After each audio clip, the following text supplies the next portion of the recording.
저 말인가요? 내 이름은 종타쿠 오덕이죠.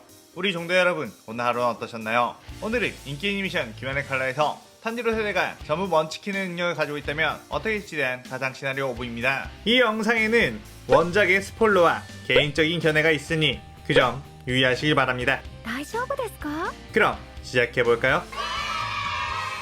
저번 영상에서는 카나와 탄지로가 상현유 다키우타를 퇴치하고 게냐가 상현노 교코, 상현사 한탱고를 퇴치하는 것까지 전개했었죠. 저번 영상을 보지 않으신 분들은 보고 오신 게 이 영상을 이해하고 즐기는 데 수월하니 보고 온 거 추천드리고요. 이 가상 시나리오 컨텐츠는 원작의 고증을 철저히 따가는 매끄러운 진행이 되지 않기 때문에 어느 정도의 설정으로나 능력치 보정은 이해해 주셨으면 좋겠습니다.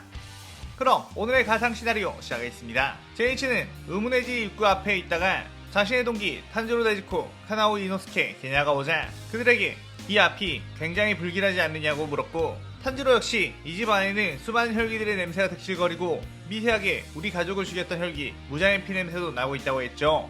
그러자 모두가 놀랐고, 그렇다면 이 앞에 무장이 있는 거냐고 제이치는 덜덜다면서 일단 우리끼리 들어가면 안 되고 주들을 불러야 되지 않겠냐고 했습니다. 그때 게냐는 네 녀석 빼고 우리는 모두 상현 퇴치를 했기에 모두 주의 자리에 있는 귀살대원이라고 했고, 제이치는 아 맞다 그렇긴 하네 라며 주눅이 들었죠.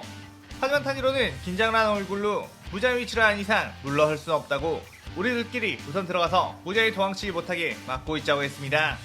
그의 이노스케는 무장이라는 녀석은 내가 잡아주겠다며 그대로 그 문을 열고 들어갔고, 나머지 인원들도 이노스케의 뒤를 따라 들어갔죠. 그곳은 복잡하게 짜여져 있는 성이었고 어떻게 이런 공간이 있는 거냐며 놀라워했는데 주변에 수많은 혈기들이 득실거린다는 게 느껴져 모두 흩어져 무장을 찾기로 했습니다. 혈기들은 갑자기 인간의 냄새가 난다며 설마 이 무한성에 침자가 있는 건가 긴장했죠. 그때 혈기들의 비명소리가 들렸고 그 비명소리가 점점 가까워짐을 느꼈습니다. 그곳에는 이노스케가 저돌맹진으로 혈기들을 쓸어버리고 있었고 혈기들은 속수무책으로 이노스케에게 썰리고 있었죠. 혈기들은 이노스케의 모습에 저은 괴물이라고 두려움에 떨었고, 이노스케는 크하하 웃으며 괴물이란 말은 자신에게 엄청난 칭찬이라고 좋아했습니다. 한편 카나오는 꽃의 호흡으로 혈기들을 우아하게 베어내고 있다가 유독 근처에 혈기들이 없는 거대한 방이 있었고 그곳에 무장이 있을까 뛰어가 그곳의 문을 열었죠. 그러자 그곳에는 여자들의 시체가 질비해 있고 여자를 뜯어먹고 있던 상현이 도우마가 있었습니다. 카나온 도우마의 모습을 보자마자 저자가 내 스승이 카나이를 죽인 장본인이라는 걸 느꼈죠. 도우마는 예쁜 여자아이가 제 발로 이곳에 찾아왔다는 것에 굉장히 기뻐했고, 너의 머리에 나비 모양 장식을 보니 예전 미처 먹지 못한 귀살대원 여자조가 생각이 난다고 했습니다. 카나오는 그 말에 마음을 닫아 감정 표현이 되지 않았던 마음속에서 엄청난 분노가 들끓어올랐고 그대로 꽃의 호흡으로 날아가 도우마의 팔을 베어버렸죠. 도우마는 엄청난 스피드의 카나의 검술에 흠칫 놀랐고 이전에 맞붙었던 화조보다 훨씬 강하다는 걸 알았습니다. 도우마는 너 이름이 뭐야? 라고 실실 웃으며 물었고, 카나오는 동전을 꺼내 던지러 가다가 다시 꽉 잡으며 자신의 마음이 시킨 대로 곧 죽을 녀석에게 말할 이름 없다 라고 하며 다시금 도우마에게 공격을 시도했죠. 그러나 도우마 역시 얼음 헬기술로 카나의 공격을 받아치며 치열한 공방전을 펼쳤고, 카나오는 싸우던 중 갑자기 폐가 찢어지듯이 아파오기 시작했고 제대로 된 호흡을 할 수가 없었습니다. 도우마는 드디어 냉기 열정을 들이마신 거냐며 너네 호흡의 검사들이 나를 절대로 이길 수 없는 이유가 바로 이거라고 우쭐댔고, 카나오는 분명 도우마 주변에 떠있는 냉기 열정들을 눈으로 파악했음에도 불구하고 별거 아니라는 생각에 그냥 들이마셔버린 자신이 너무나도 한심하다는 말을 했죠. 도우마는 카나오에게 다가가 자신은 그런 표정을 참 좋아한다면서 처절하게 괴롭혀주겠다며 카나오를 향해 부채를 휘두르려고 했습니다. 그런데 그때 네유코가 카나오의 옆에 빼꼼 튀어나온 뒤 카나오에게 폭혈을 시연해 몸을 태워버렸죠. 도우마는 응? 뭐야 넌? 처음 보는 혈귀인데 지금 내가 이 소녀를 상대하고 있는 거 안 보이나? 이거 참 상도덕이 없는 아이로구나 라고 하며 불쾌했습니다. 그러나 네유코는 화가 난 표정으로 도우마를 보며 발차기를 날렸고 도우마는 그 발차기를 부채로 막았지만 아주 멀리 튕겨나갔죠. 도우마는 처음 보는 혈귀가 이 정도의 힘을 가지고 있다며 신기했고 나의 즐거움을 방해했으니 너도 저 귀살대원과 함께 다 먹어주겠다며 네즈코에게 뛰어들었습니다. 그런데 그 순간 카나오가 도우마의 몸 이곳저곳을 꽃의 호흡으로 베어버린 후 빠르게 접근해 도우마의 목을 공격했죠. 도우마는 반사신경으로 겨우 목이 베이는 걸 피했지만 카나오의 칼이 자신의 목을 스쳐 지나가 목에서는 피가 흘렀습니다. 어째서 저 귀살대원이 멀쩡한 거지? 분명 저 혈기가 불로 태워버렸는데? 라고 생각하다가 일단 카나오의 움직임을 막아야겠다는 생각으로 다시 냉기 열정을 주변에 흩뿌려놨죠. 그러나 네유코가 포켓을 사용해 그 냉기 열정들을 태워버렸고 포큐리 팀에서 카나오가 날아와 다시 도마를 배워버렸습니다. 도마는 그제서야 네지코의 힘 포켓에 대해서 알아차렸고 카나오 폐 속에 박혀있던 자신의 혈기술도 태워버렸다는 걸 깨달았죠.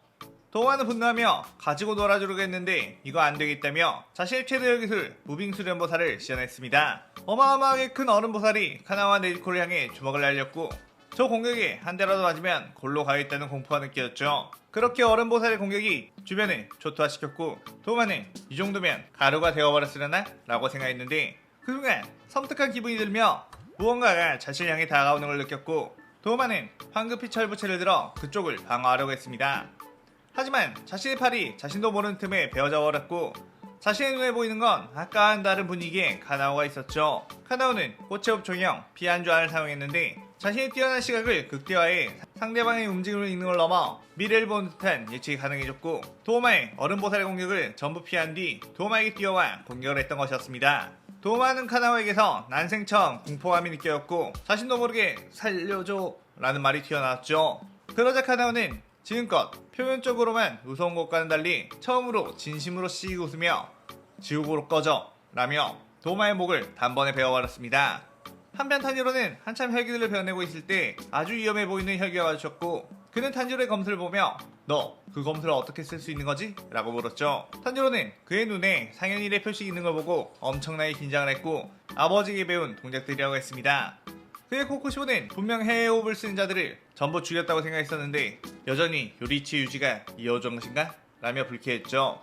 하지만 오히려 잘된 일, 여기서 요리치가 남긴 해외 호흡 계승자를 죽여버리면 자신이 평생 옥죄고 있던 열등감을 날려버릴 수 있을 거라고 생각했습니다. 그렇게 코쿠시보는 달의 호흡을 씌운 후 탄지로에게 참격을 날렸고 탄지로는 그 참격들을 막아내며 코쿠시보에게 접근해 해외 호흡 검술로 공격을 했지만 어째선지 코쿠시보에게 자신의 검술이 읽히는 듯 전부 회피당해버렸고 코쿠시보의 공격에 튕겨져 나가버렸죠.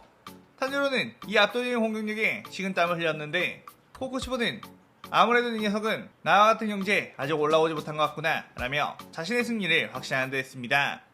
그의 탄지로는 그 경지라는 게 뭐지? 라는 생각을 했고 문득 코쿠시보가 자신을 쳐다볼 때 느껴지는 기묘한 냄새, 다른 사람들의 시선에서는 느껴지지 않는 그런 냄새가 났고 이 냄새는 예전 자신의 아빠 탄지로가 시인곰을 상대할 때 하던 냄새와 같다고 생각했죠. 그의 탄지로는 예전 아빠가 자신에게 말해줬던 내비치는 색에 대한 이야기를 떠올렸고 몸에 모든 감각을 집중해 코쿠시보의 몸을 느끼기 시작했습니다.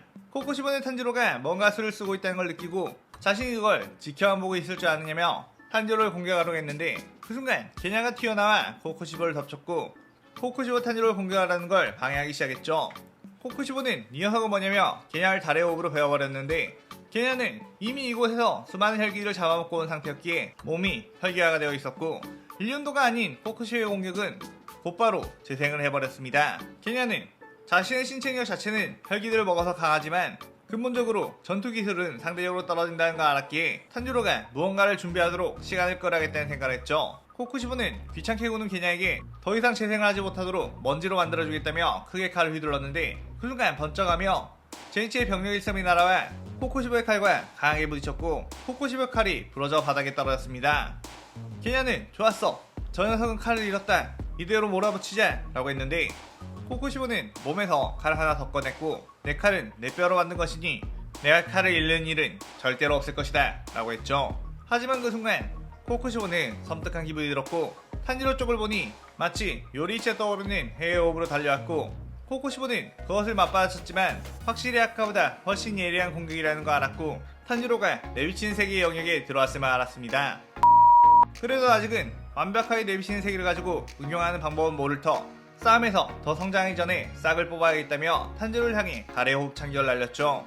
하지만 그 공격들을 제이치가 번개 호흡으로 전부 막아냈고 탄지로가 그 틈에 해외 호흡으로 코쿠시보에게 공격을 먹였습니다. 하지만 한 끗 차이로 코쿠시보의 목을 베지 못하고 있는 상황. 그런데 그때 달의 호흡 참격이 날아와 코쿠시보의 등 쪽을 갈갈기 베어버렸고 코쿠시보는 놀라서 그쪽을 바라봤죠. 아까 전 제니치의 공격에 코쿠시보의 칼이 부러졌고 코쿠시보가 자신의 칼은 자신의 뼈로 만들었다는 이야기를 하자 이 칼을 먹으면 코쿠시보의 몸을 물어뜯는 것이나 다름없는 효과가 발생할 거라는 생각한 게냐가 칼을 씹어 먹었고 자신의 일륜도를 잡으니 어쩐지 호흡의 검술을 사용할 수 있을 것 같았습니다. 그렇게 게냐는 완벽하진 않지만 강력한 달의 호흡 참격을 코쿠시보에게 먹었고 강한 코쿠시보의 그 틈을 노려 탄지로와 제니치가 각자의 호흡으로 빠르게 공격했죠.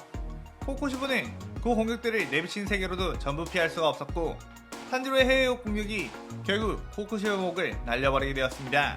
한편 혼자서 무잔을 상대하고 있던 이노스케, 본능적으로 가장 강한 혈기를 쫓아 뛰어오다 보니 그곳에는 무장이 있었고 무잔의 압도적인 힘에 이노스케는 엄청나게 버거워하고 있었죠. 하지만 무잔 역시 이노스케를 상대하면서 굉장히 놀랐는데 자신의 공격을 당하면서도 치명상만큼은 계속 피해내고 있다는 것, 무잔은 저런 녀석을 상대로 죽이지 못하고 시간이 지체가 된다는 것에 기분이 나빴고 더 많은 촉수들을 꺼내 이노스케에게 집중했습니다. 하지만 그 촉수들이 이노스케에 다가가자 곧장 다 베어져 버렸고, 아니 저 자식이 실력을 숨기고 있었나? 라고 생각했는데 자세히 보니 카나의 꽃의 옷과 함께 네유코가 손톱으로 그 촉수를 베어냈고 무잔을 대체했었죠. 무잔 네유코를 보고 자신의 저주에서 벗어나 자신을 공격할 수 있다는 것에 흠칫 놀랐고 저 혈기를 빠르게 흡수해버려야 했다는 생각을 했습니다. 그렇게 네유코에게 빠르게 접근해 손날로 네유코의 어깨를 베어버린 무잔.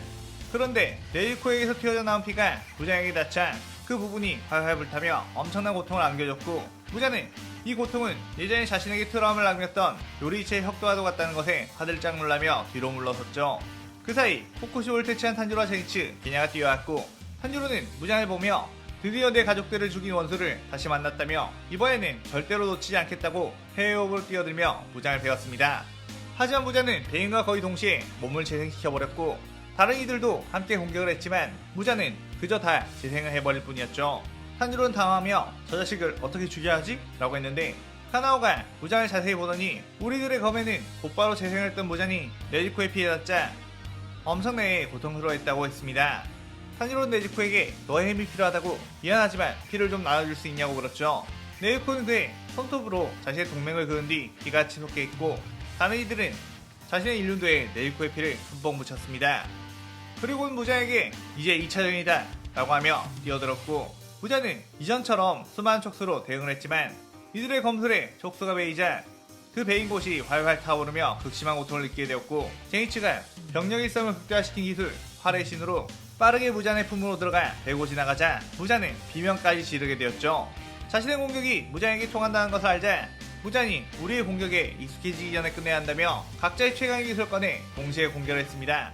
무잔은 평소에 자신의 재생력만을 믿고 전투훈련을 하지 않고 있다가 각자 특별한 감각을 가진 이들을 만나자 유동적으로 대응하지 못하고 그대로 온몸이 조각조각 베어져 버리고 말았고 갈기갈기 찢겨진 무잔의 몸은 네지코가 폭철로 태워버리며 무잔이 재가 될 때까지 계속 공격을 해댔죠. 그렇게 무잔의 힘이 약해지자 무한성도 무너지기 시작했고 모두가 밖으로 튕겨 나오게 되었는데 그때 밖에는 어느새 태양이 대지를 비춰오기 시작했습니다. 무잔은 제발 자신을 죽이지 말라고 애원을 했지만 태양빛에 반사되는 탄지로의 칼날이 번뜩이며 무잔은 소멸하게 되었죠. 그때 저 멀리에서는 귀살대 주들이 황급히 뛰어오고 있었고 그들이 도착해 다행히 전투가 펼쳐지지 않았나 보군. 무잔과 상현의 혈기들은 어디 있느냐? 라고 물었습니다. 그의 탄지로는 방금 전 저희들이 힘을 모아 무잔을 퇴치했고 나머지 상현의 혈기들도 전부 죽였어요 라고 답했죠. 그러자 주들은 벙찌는 표정이 되며 농담하지 말라고 했는데 그때 귀살대 까마귀들이 돌아다니며 귀살대의 승리, 무장을 퇴치했다고 까악 소리쳤고 주들은 그제서야 기뻐하며 모두를 껴안고 축하했습니다. 귀살대는 이후 유례 없이 재능 넘치는 귀살대원 덕분에 그토록 염원하던 무장을 퇴치했다며 이들에게 큰 상을 주었고 그렇게 귀살대를 해체하게 되었죠. 네이코는 무장을 퇴치한 뒤 서서히 혈기의 힘이 빠져나가더니 3일째 되던 날에 완벽히 인간의 모습으로 되돌아오게 되었고 제니츠가 인간이 된 네지코를 보며 너무 귀엽다고 사랑한다고 쫓아다니게 되었습니다. 탄지로는 처음부터 카나오가 마음에 들었고 카나오 역시 탄지로가 마음에 들었기에 둘은 자연스럽게 연인관계를 발전했고 이노스케는 자신을 간호해주던 아오이에게 왠지 모를 홍닥거림을 느껴 아오이에게 마치 동물이 구애하듯 열렬히 구애 작전을 펼쳤죠.